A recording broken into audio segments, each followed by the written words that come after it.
ನಾನು ಅದೇ ಅವಳು 4 ಕಡೆ ಹೇಳ್ತಾ ಇದ್ದೀನಿ ಇದನ್ನ.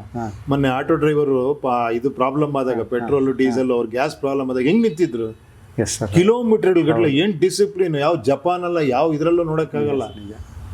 ಅವ್ರನ್ನ ನೋಡಿ ನಾವು ಕಲಿಬೇಕು ಡಿಸಿಪ್ಲಿನ್. ಕಾರಲ್ಲಿ ಓಡಾಡೋರು ಹೆಂಗಂದ್ರೆ ನುಗ್ಸಿ ಬೈಕೊಂಡು ಇದ್ ಮಾಡ್ಕೊಂಡು 5 ನಿಮಿಷ ನಾವಲ್ಲಿ ಲೇಟಾಗಿ ಹೋಗ್ಬಿಟ್ರೆ ನಮ್ಗೆ ಆಗ್ತಾ ಇಲ್ಲ.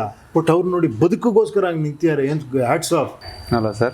ಯಾವ ಲೆವೆಲಿಗೆ ಕೆಲಸ ಮಾಡ್ಬೋದು ಲೆಕ್ಕ ಹಾಕೊಳ್ಳಿ. ಇನ್ನೋಸೆನ್ಸ್ ನಾನು ಹಂಗೆ ಮಾಡ್ಬಿಡ್ತೀನಿ ಹಿಂಗೆ ಮಾಡ್ಬಿಡ್ತೀನಿ ಅನ್ನೋರಲ್ಲ ಅವರು. ಏನು ಹೇಳಿ, ಕೇಳಿ ತಿಳ್ಕೊಂಡು ಜನ ನನಗೆ ಸಂಬಳ ಕೊಡ್ತಿದ್ದಾರೆ, ನಾನು ಇದನ್ನು ವರದಿ ಒಪ್ಪಿಸ್ಬೇಕು ಅನ್ನೋ. ನೋಡ್ರಿ ಎಲ್ಲಿದ್ದು ಒಂದು CM ಆಗ್ಬಿಡೋದು ಅಲ್ಟಿಮೇಟ್ ಅಚೀವ್ಮೆಂಟ್ ಆಗೋಗ್ಬಿಟ್ಟಿದೆ.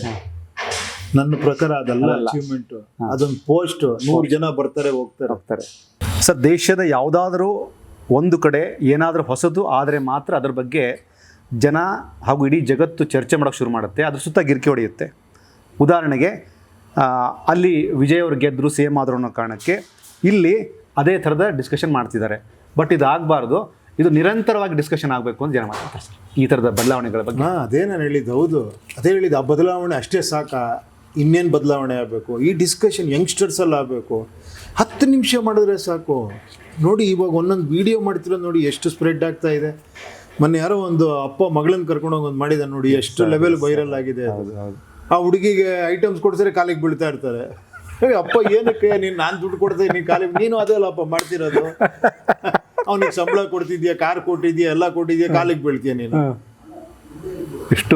ಎಷ್ಟು ನೋಡಿ ಸೆನ್ಸಿಬಲ್, ಎಷ್ಟು ಚೆನ್ನಾಗಿ ಆ್ಯಕ್ಟ್ ಮಾಡಿದಲ್ಲ ಆ ಮಗು. ನಿಜವಳ ಒಬ್ಬ ಡೈರೆಕ್ಟರ್ ಮಾಡಲ್ಲ ಆ ಲೆವೆಲ್ಗೆ, ಅಷ್ಟು ನ್ಯಾಚುರಲ್ ಆಗಿ ಮಾಡಿದ್ದಾರೆ. ನೋಡಿ ಎಷ್ಟು ಕಲೆ ಇದೆ. ಇದನ್ನು ನೀವು ಅದಕ್ಕೂ ಯೂಸ್ ಮಾಡ್ಬೋದು. ಎಷ್ಟು ಫನ್ನಿ ಆಗಿದೆ, ಎಷ್ಟು ಜನಕ್ಕೆ ತಲುಪುತ್ತದು ಅಲ್ವಾ ಸರ್? ಈ ಥರದ ವಿಷಯಕ್ಕೆ ನೋಡಿ ಸರ್, ನೀವು ಹಾರ್ಟ್ಲಿ ಕನೆಕ್ಟ್ ಆಗಿದ್ದು ನಂಗೆ ಇಷ್ಟ ಆಯ್ತು. ಅಂದ್ರೆ ತುಂಬ ಸೂಕ್ಷ್ಮನ ಗಮನಿಸಿದ್ರಿ ನೀವು. ಅಪ್ಪ ಮಗಳ ಆ ಒಂದು ಸಣ್ಣ ಕಾಂಟೆಂಟಿಗೆ ಏನೋ ಬೇರೆ ಥರದ ಒಂದು ಆಯಾಮ ಇದೆ.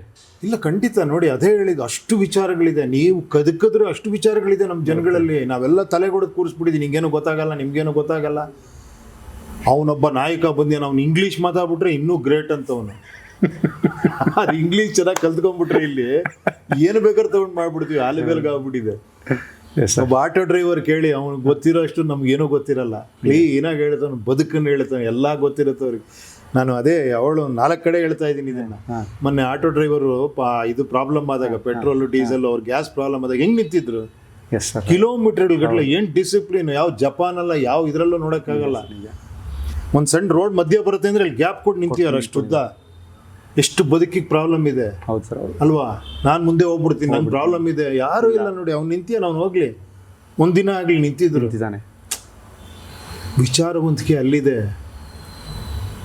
ಅವ್ರನ್ನ ನೋಡಿ ನಾವು ಕಲಿಬೇಕು ಡಿಸಿಪ್ಲಿನ್. ಕಾರಲ್ಲಿ ಓಡಾಡೋರು ಹೆಂಗಂದ್ರೆ ನುಗ್ಸಿ ಬೈಕೊಂಡು ಇದು ಮಾಡ್ಕೊಂಡು 5 ನಿಮಿಷ ನಾವಲ್ಲಿ ಲೇಟಾಗಿ ಹೋಗ್ಬಿಟ್ರೆ ನಮ್ಗೆ ಆಗ್ತಾ ಇಲ್ಲ.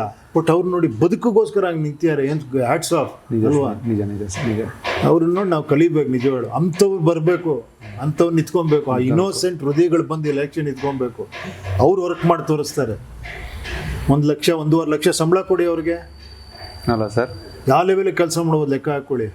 ಇನ್ನೋಸೆನ್ಸ್ ನಾನು ಹಂಗೆ ಮಾಡ್ಬಿಡ್ತೀನಿ ಹಿಂಗೆ ಮಾಡ್ಬಿಡ್ತೀನಿ ಅನ್ನೋರಲ್ಲ ಅವರು. ಏನು ಹೇಳಿ, ಕೇಳಿ ತಿಳ್ಕೊಂಡು ಜನ ನನಗೆ ಸಂಬಳ ಕೊಡ್ತಿದ್ದಾರೆ, ನಾನು ಇದನ್ನು ವರದಿ ಒಪ್ಪಿಸ್ಬೇಕು ಅನ್ನೋ. ಏನು ಗೊತ್ತಿರೋದು ಬೇಡ. ಸಂವಿಧಾನದಲ್ಲಿ ಏನು ಇಂಜಿನಿಯರ್ಸು, ಡಾಕ್ಟರ್ಸು, ವೆಲ್ ಎಜುಕೇಟೆಡ್ಸ್ ಬರಲಿ ಅಂತ ಬರ್ದಿಲ್ಲ. Yes sir. ಏನಿಲ್ಲ, ಅವ್ನ ಕೆಲಸ ಹಾನೆಸ್ಟೇ ಕೆಲಸ ಮಾಡ್ಬೇಕಷ್ಟೇ. ಅವ್ನ ಸಂಬಳ ತಗೊಂಡು ಇಲ್ಲಿದ್ದಾರೆ ಓದಿರೋರೆಲ್ಲ ಪ್ರಜ್ಞೆಯಿಂದ, ಬಾಪ ನನಗೆ ಗೊತ್ತಾಗಲ್ಲಪ್ಪ, ಅದೇನು ಹೇಳ್ಬಾ, ಅದೇನೋ ಬಡ್ಜೆಟ್ ಇಲ್ಲ ಅಂತೆಲ್ಲ ಅವ್ನು ಕರೀರಿ. ಅಲ್ಲಿರೋರು ಇರ್ತಾರಲ್ಲ, ಬ್ಯೂರೋ ಮಾಸ್ಟರ್ ಪೀಸ್ ಇರ್ತಾರೆ, ಎಲ್ಲ ಇದಾರಲ್ಲ, ಬಾಪ ಅಂತ ಹೇಳು. ಯಾಕಂದ್ರೆ ನಿನ್ಗೆ ಕೊಟ್ಟಿರೋದೇ ನಾವು ಅದಕ್ಕೋಸ್ಕರ. ನಿನ್ನ ಕೆಲಸ ಎಂತೆಂಥವ್ರು ಇದ್ದಾರೆ, ಯಂಗ್ಸ್ಟರ್ಸ್ ಇದ್ದಾರೆ, ಮಾಡೋರು ಇದ್ದಾರೆ. ಇದೊಂದು ಸಣ್ಣದು, ನಾನೊಂದು ಸಣ್ಣ ಕೆಲಸ ಮಾಡಬೇಕು, ನನಗೆ ಬರುತ್ತೋ ಇಲ್ಲ ಒಂದು ವಿಡಿಯೋ ಮಾಡಿ, ಹೇಯ್ ಪ್ರಜಾಕೀಯ, ಯಾರು ಬರ್ತಾರೆ ಗೊತ್ತಿಲ್ಲ, ಈ ಒಂದು ಪಾಯಿಂಟ್ ನಾನು ಇಷ್ಟಪಡ್ತೀನಿ, ಒಂದು 5 ಪಾಯಿಂಟ್ ಓದಿ ಅದರಲ್ಲಿ 1 ಪಾಯಿಂಟ್ ಹೇಳಿ, ಇಲ್ಲ ಸುಮ್ಮನೆ ಪ್ರಜಾಕೀಯ ಸಪೋರ್ಟ್ ಮಾಡಿ ಬದಲಾವಣೆ ತರೋಣ ಅನ್ನಲಿ, ಸಾಕು. ಇಷ್ಟೇ ಸಾಕು. ಅದು ಎಲ್ಲೋಗೋ ಔಟ್ ಆಗುತ್ತೆ. Yes sir. ನೆಕ್ಸ್ಟ್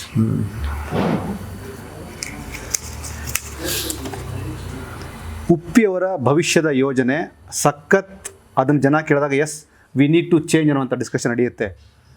ಬಟ್ ಯಾವಾಗ ಅದನ್ನು ಸೀರಿಯಸ್ ಆಗಿ ತೆಗೆದುಕೊಳ್ಳದೇನೆ ತುಂಬ ಈಸಿಯಾಗಿ ತೊಗೊಂಡ್ಬಿಡ್ತಾರೆ. ಅದೇ ನಾವು ಮಾಡ್ತಿರೋ ತಪ್ಪು ಅಂತ ತುಂಬ ಸೀನಿಯರ್ಸ್ ಮಾತಾಡ್ತಾರೆ. ಅಷ್ಟು ಗೊತ್ತಾಗ್ಬಿಟ್ರೆ ದೊಡ್ಡ ವಿಷಯ ಅದು. ಈಗ ನನಗೆ ಕೇಳ್ತಾರೆ, ಅಲ್ಲ ಸರ್, ನೀವು ಸೀರಿಯಸ್ ಆಗಿಲ್ಲ, ನೀವು ಜನರ ಹತ್ರ ಬರಲ್ಲ, ನೀವು ಇದು ಮಾಡಲ್ಲ. ನನಗೆ ಎಷ್ಟು ಸಾಧ್ಯವೋ ಅಷ್ಟು ಮಾಡ್ತಿದ್ದೀನಿ ನಾನು. ನಾಳೆ ನೀವು ಕೆಲಸ ಕೊಡ್ತೀನಿ, ಅದಕ್ಕೂ ರೆಡಿ ನಾನು. ಓಕೆನಾ, ಆ ಕೆಲಸನೂ ಮಾಡ್ತೀನಿ ನಾನು. ಬಟ್ ನೀವೊಂದು ಸಣ್ಣ ಕೆಲಸ ಮಾಡಿ ಅಂತ. ಈಗ ಈ ರಾಜಕೀಯನ ಹೊಡೆಯೋದಕ್ಕೆ ಅದು ಬೇಕೇ ಬೇಕಿಲ್ಲ, ಆಗಲ್ಲ. ಆಗಲ್ಲ ಸರ್.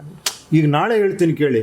ಈಗ ನನ್ನ ನೀವು ಬರ್ದೇನೆ ಇರ್ಬೋದು, ಯಾವ ವಿಡಿಯೋನೂ ಮಾಡದೇ ಇರ್ಬೋದು ನೀವು. ನಾಳೆ ಯಾವ ಮೀಡಿಯಾನೂ ಕರೀದೇ ಇರ್ಬೋದು. ನಂದು ಎಲ್ಲೂ ಕಾಣಿಸ್ದೇ ಇರೋ ಹತ್ರನೂ ಆಗ್ಬೋದು. ಯಾಕಂದ್ರೆ ಇನ್ನೊಂದು ಯಾವುದೋ ಒಂದು ದೊಡ್ಡ ವೇವ್ ಕ್ರಿಯೇಟ್ ಆಗ್ಬೋದು. ಅವಾಗ ನೀವು ತಗೊಳ್ಳೋ ಡಿಸಿಷನ್ ಇದೆಯಲ್ಲ, ಏನು ಹೇಳಿ, ಇಲ್ಲಪ್ಪ ಅದು ಬೇರೆ, ಅದು ರಾಜಕೀಯ ಬೇರೆ, ನಮ್ಮ ಪ್ರಜಾಕೀಯ ನಾವು ಮಾಡಬೇಕು ಇದನ್ನ ಅಂತ, ಅದು ಬದಲಾವಣೆ ಆಗ್ಬಿಡುತ್ತೆ. ಇಲ್ಲ ಸರ್. ಸರ್ ಮೋಸ್ಟ್ಲಿ ಈ ಪ್ರಶ್ನೆ ತುಂಬ ಸ್ಟ್ರಾಂಗ್ ಪ್ರಶ್ನೆ ಇಲ್ಲ ಸರ್? ತುಂಬ ಸ್ಟ್ರಾಂಗ್. ಹೌದು, ಅದೇ ಹೇಳಿದ್ದು. ಚಿಕ್ಕವರಿದ್ದಾಗ ಶಾಲೆಯಲ್ಲಿ ಕಲ್ಚರಲ್ ಆ್ಯಕ್ಟಿವಿಟಿಯಲ್ಲಿ ಭಾಗವಹಿಸುವಾಗ ಉಪೇಂದ್ರ ಅವರು ನಾನು ಕರ್ನಾಟಕದ CM ಆದರೆ, ನಾನು ಭಾರತದ ಪ್ರಧಾನಿ ಆದರೆ, ಈ ಥರದ ವಿಷಯನ ಅವರು ಆಲ್ರೆಡಿ ಆ ಟೈಮಲ್ಲಿ ಫೇಸ್ ಮಾಡಿರ್ತಾರೆ. ಹಾಗೆಲ್ಲ ಹೇಗಿತ್ತು ಆ ಹಲ್ಚಲ್ಲು, ಆ ವೈಬ್ರೇಷನ್ನು ಟುವರ್ಡ್ಸ್ ಫ್ಯೂಚರು ಅಂತ ಸರ್ ನಿಮ್ಗೆ ಕೇಳ್ತಾರೆ. ಅಲ್ಲ, ಇದೇ ಫಸ್ಟ್ ಹೋಗ್ಬೇಕಾಗಿರೋದು. ನಾನು ಚೀಫ್ ಮಿನಿಸ್ಟರ್ ಆದರೆ ಅದೊಂದು ದೊಡ್ಡ ಇದಾಗ್ಬಿಟ್ಟಿದೆ, ಸಾಧನೆ ಆಗೋಗ್ಬಿಟ್ಟಿದೆ. ನಾನು PM ಆದರೆ, ನಾನು ಮಿನಿಸ್ಟರ್ ಆದರೆ, ನೋಡ್ರಿ ಎಲ್ಲಿದ್ದು ಒಂದು CM ಆಗ್ಬಿಡೋದು ಅಲ್ಟಿಮೇಟ್ ಅಚೀವ್ಮೆಂಟ್ ಆಗೋಗ್ಬಿಟ್ಟಿದೆ. ನನ್ನ ಪ್ರಕಾರ ಅದಲ್ಲ ಅಚೀವ್ಮೆಂಟ್, ಅದೊಂದು ಪೋಸ್ಟ್. 100 ಜನ ಬರ್ತಾರೆ ಹೋಗ್ತಾರೆ.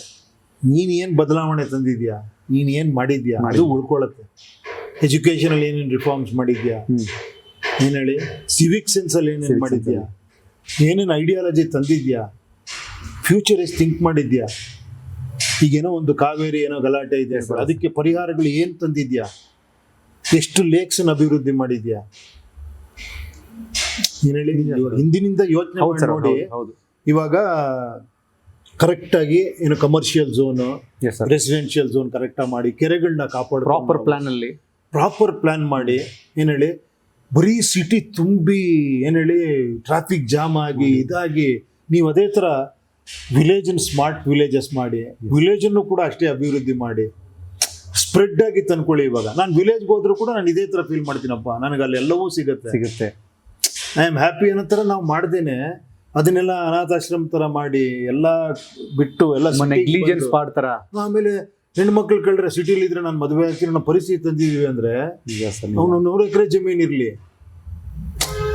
ಯಾಕೆ ಹೇಳಿ, ನಾವು ಅದಕ್ಕೊಂದು ವ್ಯಾಲ್ಯೂನೇ ಕೊಟ್ಟಿಲ್ಲ. ಅಗ್ರಿಕಲ್ಚರ್ ಅಂದ್ರೆ ಅದಕ್ಕೊಂದು ಗ್ರೇಟೆಸ್ಟ್ ವ್ಯಾಲ್ಯೂ ಕೊಡ್ಬೇಕಾಯ್ತು. ಹಳ್ಳಿಗಳು ಅಂದ್ರೆ ನನ್ನ ಹಳ್ಳಿ ಹೆಸರು ಹೇಳಿದ್ರೆ ಜನ ಖುಷಿ ಆಗ್ಬೇಕು, ಏನಪ್ಪ ನೀನ್ ಹಳ್ಳಿ ಸ್ವಿಟ್ಜರ್ಲ್ಯಾಂಡ್ ತರ ಇದೆ ಅಂತ ಅಲ್ವಾ. ಇದೆಲ್ಲ ಆಗ್ಬೇಕಲ್ವಾ. ಬರೀ ಸಿಟಿ ಸಿಟಿ ಸಿಟಿ ಅಂತ ತುಂಬಿ ಟ್ರಾಫಿಕ್ ಜಾಮ್ ಆಗಿ ಎಲ್ಲ ಬಂದು ಇಲ್ಲಿ ಸೇರ್ಕೊಂಡು, ಇದನ್ನ ಯಾರು ಯೋಚನೆ ಮಾಡ್ಬೇಕಾಗಿರೋದು? ನೀವು ಎಲೆಕ್ಟ್ ಮಾಡೋಂಥವ್ರು ಎಂಥವ್ರನ್ನ ಅಂತ ನೀವು ಅದನ್ನ ಕೇಳಬೇಕು. ಎಲೆಕ್ಟ್ ಮಾಡೋ ಬರೋ ಅಂಥವ್ರು ಅದನ್ನ ಯೋಚನೆ ಮಾಡ್ಬೇಕು. ಹೋಗಪ್ಪ, ಇನ್ ಫ್ಯೂಚರ್ ಏನು ಇದೇ ತರ ಸೇರ್ತಾ ಹೋದ್ರೆ ಇದೆ ಎಲ್ಲಿಗೂ ಹೋಗುತ್ತಿದ್ದು, ಎಷ್ಟು ಫ್ಲೈಓವರ್ ಕಟ್ತೀರಾ, ಎಷ್ಟಿದ್ ಕಟ್ತೀರಾ. ನಾವು ವಿಲೇಜ್ಗಳನ್ನ ಅಭಿವೃದ್ಧಿ ಮಾಡಬೇಕು, ಅಲ್ಲೊಂದು ಬ್ಯೂಟಿಫಿಕೇಶನ್ ತರಬೇಕು, ನಮ್ಮ ಟೂರಿಸಮ್ ಜಾಸ್ತಿ ಡೆವಲಪ್ ಮಾಡಬೇಕು. 1000 ಇದೆ, ನಮ್ಮಲ್ಲಿ ಕಲ್ಚರ್ ಇದೆ, ನಮ್ಮಲ್ಲಿ ಟ್ರೆಡಿಷನ್ ಇದೆ, ತುಂಬ ಇದೆ ವಿಚಾರಗಳು. ತುಂಬ ವಿಚಾರವಂತರು ಇದ್ದಾರೆ, ಜನಗಳಲ್ಲಿದ್ದಾರೆ, ಅಡ್ಮಿನಿಸ್ಟ್ರೇಷನ್ಲಿದ್ದಾರೆ. ಒಂದು ಸಣ್ಣದು ಹಿಂಗೆ ಹೊಡೆದು ಬಿಟ್ರೆ ಅದು ಚೇಂಜ್ ಆಗೋಗ್ಬಿಡುತ್ತೆ. ಹೊಡಿಬೇಕಾದವ್ರು ನಾವೇ. ನನ್ನ ಒಂದು ವಿಡಿಯೋ ನಾನು 4 ಜನ ಚೇಂಜ್ ಮಾಡ್ತೀನಲ್ಲ, ಅದು ಚೇಂಜ್ ಆಗಿಬಿಡುತ್ತೆ. ಸರ್ ನಿಮ್ಮ ಮಾತಲ್ಲಿರೋದು ಆ ಒಂದು ಕನ್ಸರ್ನ್ ನೋಡಿ ಸರ್. ಅಂದರೆ ಸಿಟಿಲಿರೋರಿಗಿಂತಲೂ ಹಳ್ಳಿಯಲ್ಲಿರೋ ಜನ ಹಣಕಾಸಿನ ವಿಚಾರದಲ್ಲೂ ಸಾಲಿಡ್ ಆಗಿರ್ತಾರೆ, ಆಸ್ತಿ ವಿಚಾರಕ್ಕೂ ಸಾಲಿಡ್. ಬಟ್ ಈ ಮದುವೆ ಅನ್ನೋ ವಿಚಾರ ಕೂಡ ಸರ್ ದೊಡ್ಡ ಸಮಸ್ಯೆ ನಿಂತಿದೆ ಸರ್. ಈಗ ನೀವು ಎಷ್ಟು ಇಂಪ್ರೂವ್ ಮಾಡಿದೀವಿ ಅಂತ. ನಮಗೆ ಸಿಟಿ ಸಿಟಿ ಸಿಟಿ ಅಂದ್ಬಿಟ್ಟು ವಿಲೇಜ್ನ ಅಭಿವೃದ್ಧಿ ಮಾಡಿ, ಎಷ್ಟು ಅದ್ಭುತವಾಗಿರುತ್ತೆ, ನೇಚರ್ ಇರುತ್ತೆ, ಎಷ್ಟು ಅಲ್ಲ ಆಗುತ್ತೆ. ನನ್ನ ಪ್ರಕಾರ ಯುವಕರು ಮನ್ಸು ಮಾಡ್ತಾರೆ, ಅದಾಗುತ್ತೆ. ನನ್ನ ಪ್ರಕಾರ ಆಗ್ತಾ ಇದೆ ಅದು.